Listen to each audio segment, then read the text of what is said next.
What's going on, y'all? This is Caleb again, coming with another NCAA tournament video.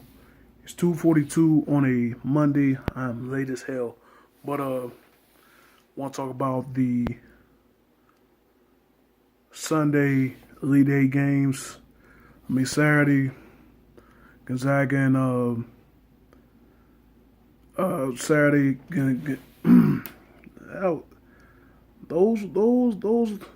Those weren't those. I'm not gonna say they were bad games, but not the drama, not the excitement that we seen Sunday night or Sunday, I should say.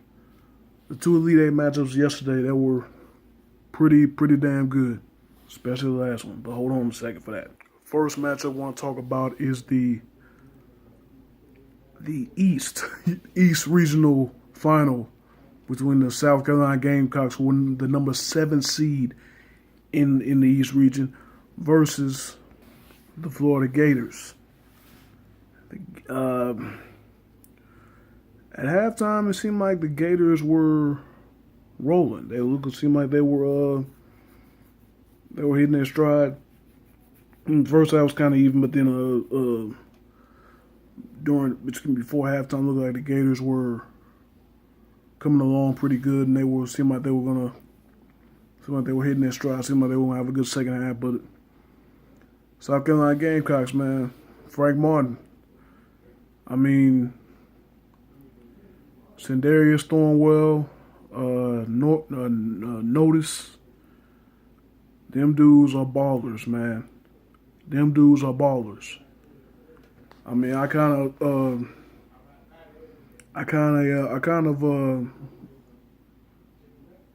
didn't like when 5 years ago when Frank Martin kind of left K-State for the South Carolina job. I think there was some stuff going on with some disagreements with Martin and some higher ups. I guess some higher ups didn't like what Martin was doing and his success rate in the Big 12. I thought he did a pretty damn good job at K-State, man. I really did. I really thought he did a damn good job, but yeah, I question the move, man. I question the move. And Frank Martin, man, he's done a hell of a job. He's done a hell of a job, man, and getting that team to, getting that team that South Carolina, they're known as a football school, basketball team. They hadn't gotten out of round of 32 since I think like 1950s or something. It's a long time, man. It's a long time without getting out of the second weekend. Well, no, first weekend. I'm sorry, first weekend. But Frank Martin and this team, the first Elite Eight. The first Sweet 16, first Elite Eight, and now with a 77-70 victory over the Florida State Gators, Frank Martin has just taken the South Carolina Gamecocks to their first ever Final Four. They will be down in Arizona.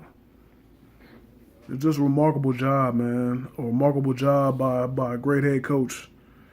They really have. They'll face Gonzaga. I really think they might actually have a shot, man. Because other than Xavier, Gonzaga struggled, man. Gonzaga struggled against good teams, and I think with who South Carolina is beating and the game that they play, I think South Carolina can really I think South Carolina can knock Gonzaga off to go to the championship game. You know, be like Butler from what was it, 2012, 2013? I can't forget. I can't remember which years, but going back to the championship game, you know, and being a half court heave short of bouncing off the rim from being national champions. You know, that team is that special. I mean, in the run that they had, we see who's the true Cinderella. We thought it was Michigan. Nah. We thought it was Xavier. Nah. It's the South Carolina Gamecocks. Big ups. Big ups to the Gamecocks, man. And now to the game that we all expected. Between two of the blue bloods of college basketball. Two of the most storied programs in all of college basketball. Kentucky versus North Carolina. I mean, it seems like you almost couldn't script this game any better than it was. Back and forth. I mean, you wonder what was going to happen with De'Aaron Fox after that spectacular performance in the Sweet 16 victory over UCLA, where he basically took Lonzo Ball out the game, you know, scoring 39 points, you know, dominating Lonzo offensively and defensively. You know, you just wonder what was going to happen. He got in foul trouble early. That was one thing I noticed watching that game. The refs called a lot. At halftime, it was like, 7 guys with 2 fouls each. I think Kentucky had 4, North Carolina had 3. Dudes with 2 fouls. Of course, Joel Berry goes out early in the first half, rolls his ankle on his way to a layup. He goes out, and then, who's that?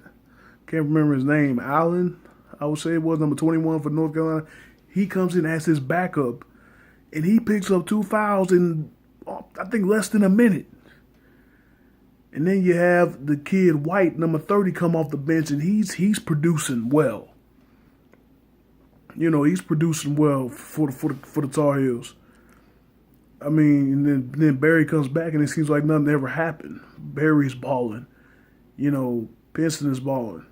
You know, Jackson's doing his thing. Meeks and Hicks inside. But, you know, you have Monk the other way. You know, I think Willis had a good game. Humphrey stepped up big for the Wildcats in this game. You get down to the wire, man. Of course, you know where I'm going if you watch this game. Man, I mean, Justin Jackson was good late. But he, you know, like I said, you know where I'm going with this.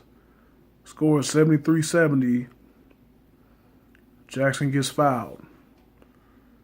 He goes to the line for a 1-and-1 opportunity. Misses the free throw. Kentucky's down 3. What? It was about 14 seconds left, I say. Kentucky goes down the floor. Malik Monk, like he's been doing all year, came up big. He hit a huge three-pointer.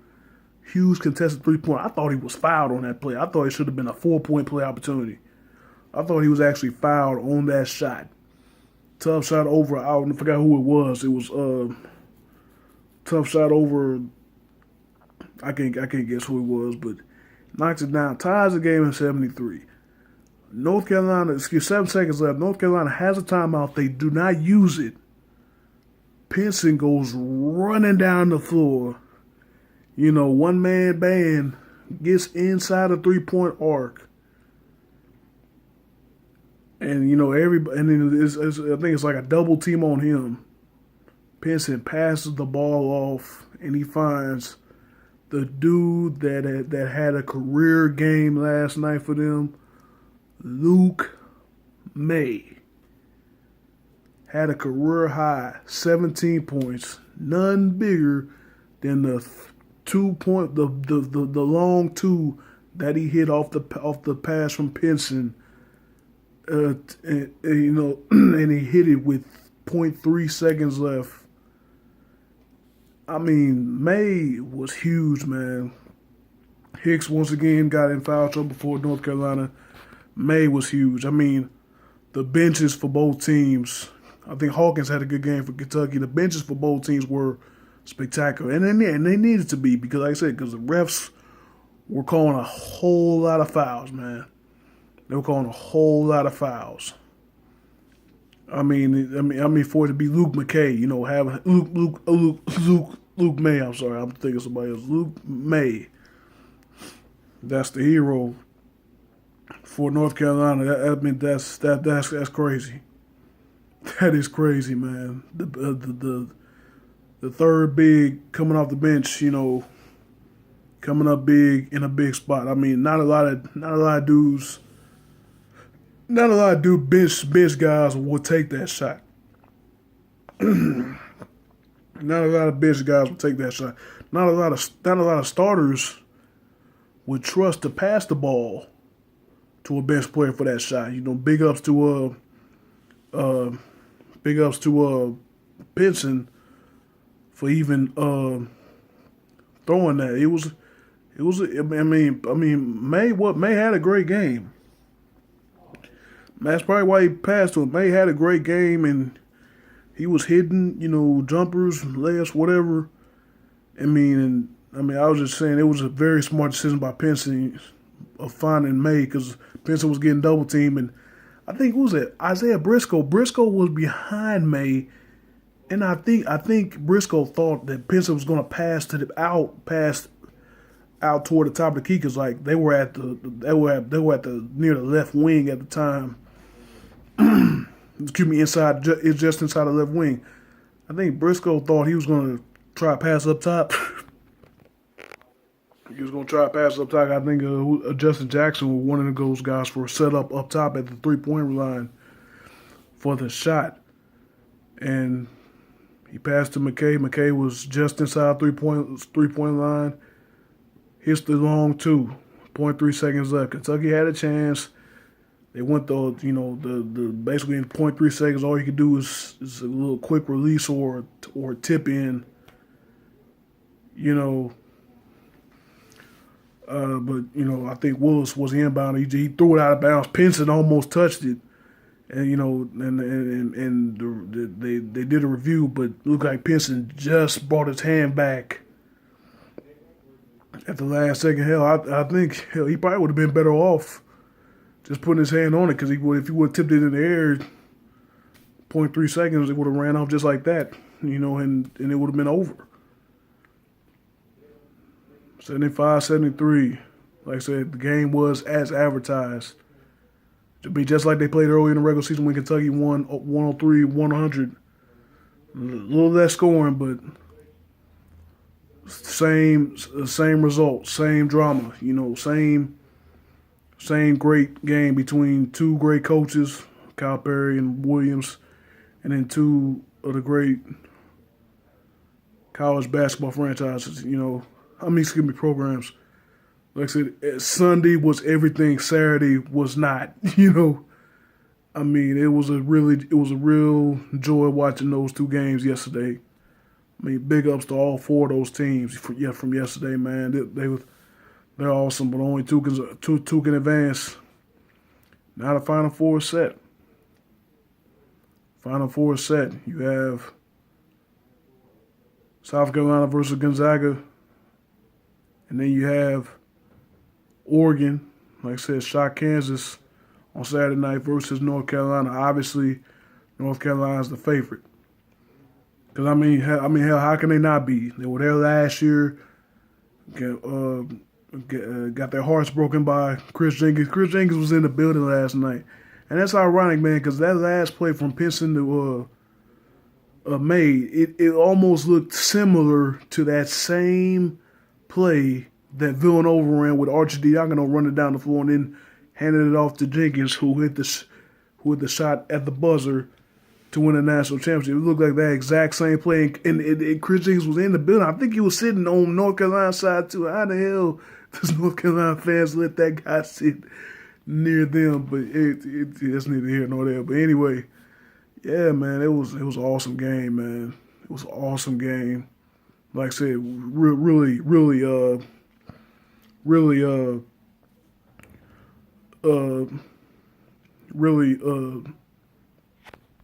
really lived up to the hype, man. He really lived up to the hype. I'm distracted right now. I can't really think straight, but yeah, man, it was awesome. Again, Final Four is set. I mean, until somebody beats North Carolina, I mean, South Carolina, they're a hell of a story. I think they can get to the championship game. I mean, Gonzaga's going to be tough to beat, but I think South Carolina can do it. That's not a pick. I'm not picking South Carolina to beat Gonzaga. I'm not picking anything yet, but all I'm saying is North Carolina's team to beat because, you got Gonzaga and South Carolina, both of those teams. That's going to be their first time on that big stage. Both of them, their first time on that big stage. And then you have Oregon, who hadn't been to the Final Four since the inaugural NCAA tournament when there was only 8 teams. And they actually won it all in 1939. They actually won the first ever NCAA tournament. So, I mean, that's a veteran bunch, though. You got Brooks, you got Dorsey, you got Bell. Those cats are on fire. If Bell can D up Meeks and Hicks inside and show all the athleticism that he showed against Kansas, getting rebounds, blocking shots and stuff, and then you have Dorsey and Brooks on the other end offensively, like they did against Kansas. Oregon can win the game. Oregon can beat North Carolina. Oregon can basically do like they did against Kansas. They can beat North Carolina, and then they can do like they did against in 1939 and actually win the title. So then you have your 2 only appearances in the Final Four, but you'll be champions. I mean, that'd be huge, man. I'm not picking anything yet. I'm gonna try to have a video up before Saturday with my actual Final Four picks. Like I said, if you watch my video, I had Duke winning it all. That didn't work out, but I'm gonna have picks for this one. Have picks for this Final Four, and see. We'll see what happens, man. We'll see what happens. Let me know what you think about this Final Four. Let me know who you think is gonna win. Leave a comment down below. If you like this video, like, subscribe, and share. Thank you so much for watching. I'm gonna see y'all next time.